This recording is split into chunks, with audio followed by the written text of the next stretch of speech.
Hey everyone, welcome! Today we are cracking open the 2026 Viral Trend Report to figure out the definitive silver jewelry looks you are going to be seeing absolutely everywhere.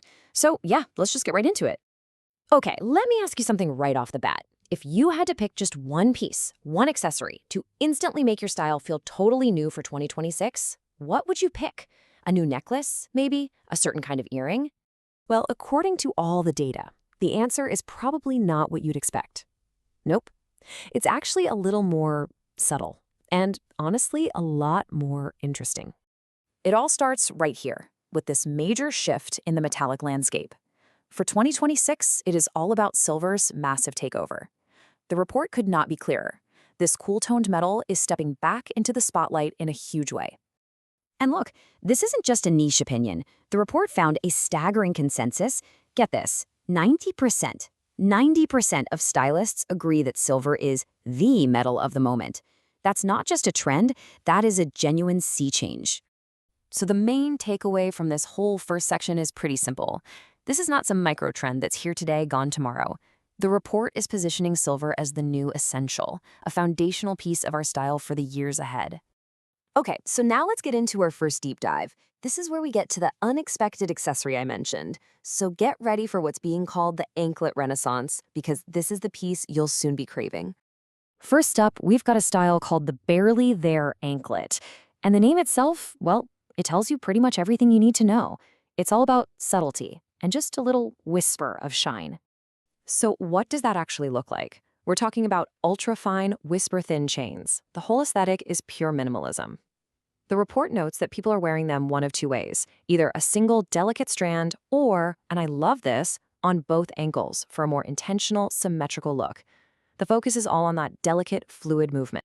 And this quote just brilliantly illustrates the whole philosophy behind it. The report puts it perfectly. It's about quiet luxury extending all the way to your feet. This isn't just about being understated. It's part of that larger cultural shift away from loud, overt displays. It's luxury for you, a personal detail that feels special even if no one else even notices. But you know, for every minimalist trend, there's always an equal and opposite maximalist reaction. So enter the second major style, the body chain anklet. And this is a much, much bolder take. Right, so here we're looking at these really intricate designs where chains actually connect the ankle to the toes, almost like a sandal that's made completely out of silver. It's all about that dramatic draping and those cool layered effects. This style just blurs the line, you know? It creates this jewelry as clothing look that feels incredibly personal and expressive. Okay, so let's move up from the ankle to the wrist. This next major section in the report is all about bracelets, and it explores the two dominant and very different ways that people are going to be styling them in 2026. So the report breaks down the art of the stack into two really distinct styles. On one side, you have the uniform stack. That's when you wear multiples of the exact same bracelet for this super sleek, cohesive, almost architectural look. The rule is simple. Consistency is key. Then, on the other side, you have the chaotic stack. This is all about mixing textures, weights, different styles. It's pure individuality, where really the only rule is that there are no rules. But hey, what if stacking just isn't your thing? Well, the report identifies this really strong counter-trend for those of us who prefer a more less is more approach, the solo statement.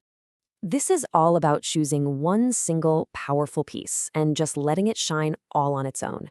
Think of those chunky, tactile cuffs that feel really substantial on your wrist, or maybe a fluid, high-polished snake chain that moves like liquid metal.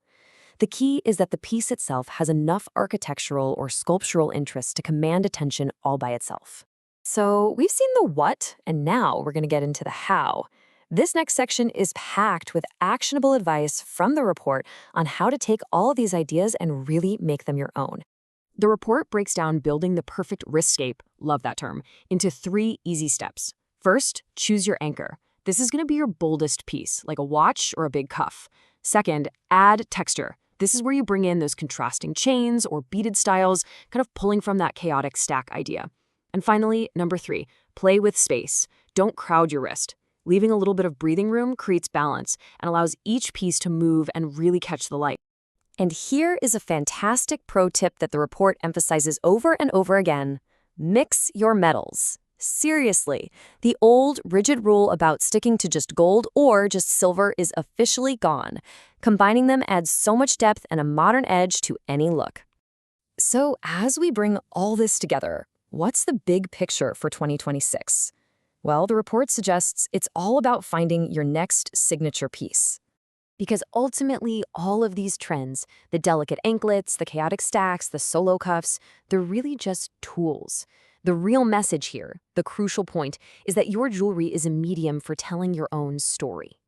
And this quote from the report just captures the heart of the entire 2026 movement. It says this trend is less about status and more about a personal, meaningful connection to the pieces we wear. It's about choosing pieces that just resonate with you on a really personal level. And that leaves us with one final question to think about. As you embrace these new styles, whether it's a whisper-thin chain or a bold sculptural cuff, in 2026, what will your silver say about you?